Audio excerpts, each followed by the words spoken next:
నేటి నుంచి తెలంగాణ అసెంబ్లీ సమావేశాలు ప్రారంభం కానున్నాయి. 10:30కు శాసనసభ ప్రారంభం కానుంది.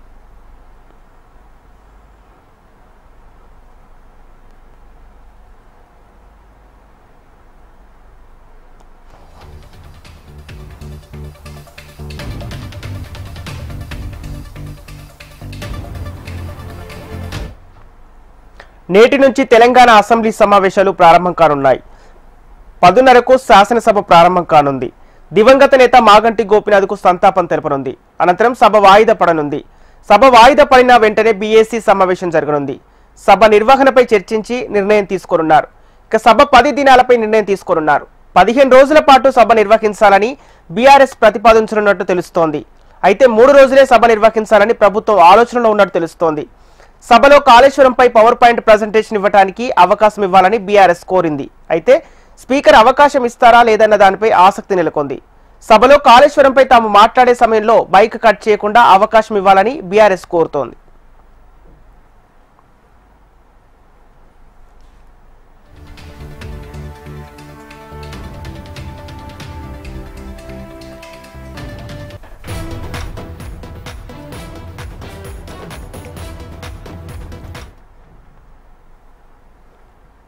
నేటి నుంచి తెలంగాణ అసెంబ్లీ సమావేశాలు ప్రారంభం కానున్నాయి. 10:30కు శాసనసభ ప్రారంభం కానుంది. దివంగత నేత మాగంటి గోపీనాథ్కు సంతాపం తెలపనుంది. అనంతరం సభ వాయిదా పడనుంది. సభ వాయిదా పడిన వెంటనే బీఏసీ సమావేశం జరగనుంది. సభ నిర్వహణపై చర్చించి నిర్ణయం తీసుకోనున్నారు. ఇక దీనిపై పూర్తి సమాచారం మా ప్రతినిధి ప్రేమ్ అందిస్తారు. ప్రేమ్,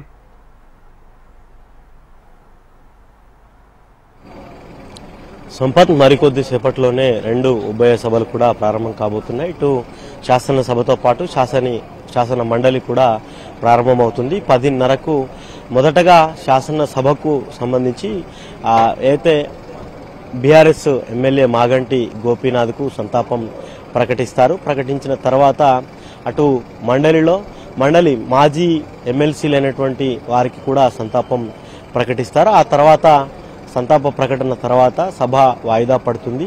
ఇక అసెంబ్లీకి సంబంధించినటువంటి పని దినాలపై బీఏసీ ఇటు అన్ని రాజకీయ పార్టీల్లో ఉన్నటువంటి ఎమ్మెల్యేలు దాంతో పాటుగా ఎల్పీ నేతలతో బీఏసీ సమావేశం ఇటు ఉభయ సభాపతులు కూడా శాసన సభాపతి అటు మండలిలో ఉన్నటువంటి మండలికి సంబంధించినటువంటి మండలి చైర్మన్ అధ్యక్షతన ఇటు ఎల్పీ ఉన్నటువంటి ఎల్ఏ మినిస్టర్ వీరంతా కూడా బీఏసీలో కూర్చొని పని దినాలపై అయితే మాట్లాడడం జరుగుతుంది. ముఖ్యంగా ప్రతిపక్ష పార్టీల నుంచి కూడా అటు బీఆర్ఎస్ కానీ లేకపోతే బీజేపీ పని దినాలను పెంచాలి, దాంతోపాటుగా రాష్ట్ర వ్యాప్తంగా ఉన్నటువంటి సమస్యలన్నిటిపై కూడా మాట్లాడాలని చెప్పి ఇటు బీఆర్ఎస్కు బీజేపీకి సంబంధించినటువంటి ఎమ్మెల్యేలు ఇప్పటికే ప్రతిపాదనలు ఇవ్వడం జరిగింది. ఒకవైపు ప్రభుత్వం ఏదైతే గత 10 ఏళ్లలో జరిగినటువంటి అవినీతి అని చెప్తున్నటువంటి కారణంగా అయితే కాళేశ్వరం మేజర్గా కాంగ్రెస్ పార్టీ మొదటి నుంచి కూడా ఆరోపిస్తూ వచ్చింది.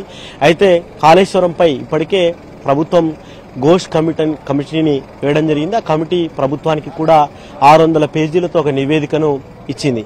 ఆ నివేదికను శాసనసభ అటు మండలిలో కూడా ఇచ్చి నివేదికపై చర్చించే అవకాశం ఉన్నట్టుగా కూడా కొంత సమాచారం అందుతుంది. అయితే దీనిపై ఒకవేళ ప్రభుత్వం కనుక ప్రజెంటేషన్ ఇచ్చినా ఇవ్వకపోయినా బీఆర్ఎస్కి సంబంధించినటువంటి నేతలు మాకు పవర్ పాయింట్ ప్రజెంటేషన్కు అవకాశం ఇవ్వాలని చెప్పి కాళేశ్వరంపై నిన్న స్పీకర్ను కోరడం జరిగింది. స్పీకర్ ఎలాంటి నిర్ణయం ప్రకటించలేదు. అయితే మొదటి నుంచి కూడా కాంగ్రెస్ పార్టీ కాళేశ్వరంలో 1,00,000 కోట్ల అవినీతి జరిగింది, అది కేసీఆర్ కుటుంబ సభ్యులే ఆ 1,00,000 కోట్ల అవినీతికి పాల్పడ్డారని చెప్పి ఎన్నికల ముందు ప్రకటించినారు, ఎన్నికల్లో ప్రచారం చేసినారు. ఓడిపోయిన తర్వాత ఏదైతే బీఆర్ఎస్ ఓడి కాంగ్రెస్ గెలిచి అధికారంలోకి వచ్చిన తర్వాత దానిపై కమిటీ ఆ నివేదికపై కూడా ఎంత మేరకు అవినీతి జరిగింది, ఉన్నటువంటి కట్టిన బ్యారేజీలలో ఉన్నటువంటి నిర్మాణ లోపాలు కానీ వీటన్నిటిపై కూడా సభలో చర్చించే అవకాశం అయితే ఉంది. మరొకవైపు ఇక బీసీ బిల్లు ముఖ్యంగా కామారెడ్డి డిక్లరేషన్లో భాగంగా కాంగ్రెస్ పార్టీ బీసీ బిల్లును కూడా ప్రవేశపెట్టింది గత అసెంబ్లీలో. ఇప్పటి వరకు బిల్లు కేంద్రానికి పంపించిన 3 నెలలు గడిచిన కేంద్ర ప్రభుత్వం నుంచి ఎట్లాంటి రెస్పాన్స్ కూడా రాలేదు. దాంతో ఢిల్లీలోని జంతర్ మంతర్ వద్ద కూడా కాంగ్రెస్ కు సంబంధించినటువంటి సీఎం నుంచి ఎమ్మెల్యే వరకు ప్రతి ఒక్కరు కూడా జంతర్ మంతర్లో నిరసన దీక్ష చేపట్టడం జరిగింది. అయితే కేంద్ర ప్రభుత్వం ఇప్పటికి కూడా ఆ బిల్లుపై ఉలుకులేదు పలుకులేదు. గత అసెంబ్లీలో అయితే బీజేపీతో సహా బీజేపీ, బీఆర్ఎస్, కమ్యూనిస్ట్ పార్టీ, ఎంఐఎంలంతా కూడా బీసీ బిల్లుకు ఆమోదం తెలిపినారు. కానీ కేంద్రంలో ఉన్నటువంటి కేంద్ర ప్రభుత్వం కానీ అక్కడ బీసీ బిల్లుపై ఎలాంటి నిర్ణయం ప్రకటించకపోవడంతో భవిష్యత్తు ఎట్లా ముందుకు వెళ్లాలనేటువంటి అంశంపై ఒకవైపు రాష్ట్ర ప్రభుత్వం ఆర్డినెన్స్ తీసుకొచ్చింది, ఇక ఉన్నటువంటి ఆప్షన్స్ ని ఇప్పటికీ న్యాయ సలహా కమిటీ కూడా ఏర్పాటు చేసినారు. అదొక నివేదిక కూడా ఇచ్చింది. దానిపై కూడా ఇటు కేబినెట్ లో చర్చించి ఆ తర్వాత సభలో కూడా మాట్లాడే అవకాశం ఉన్నట్టుగా కొంత సమాచారం అయితే అందుతుంది. ఎందుకంటే ఉన్నాయి 3 ఆప్షన్స్. ఒకటి పార్టీ ద్వారా ఆ బీసీలకు సంబంధించి 42% రిజర్వేషన్లు కల్పించడం, లేదు ఒక జీవో తీసుకొచ్చి ప్రత్యేకమైనటువంటి జీవో తీసుకొచ్చి ఇవ్వడం, లేదా అటు కోర్టును మరొక 3 నుంచి 6 నెలల గడువు కోరి ఖచ్చితంగా కేంద్రం ఆమోదం తెలిపేంత వరకు కూడా చేయడం. ఈ అన్నిటి అంశాలపై కూడా ప్రధానంగా కాళేశ్వరం, బీసీ బిల్లు, సంతాపం, ఇటు ఆ బీఎస్సీ తర్వాత కూడా బీఎస్సీ తర్వాత కేబినెట్ చర్చించిన తర్వాత ఈ అంశాలన్నిటిపై కూడా ఒక క్లారిటీ వచ్చే అవకాశం అయితే ఉంది Sampath. Okay right, thank you Prem.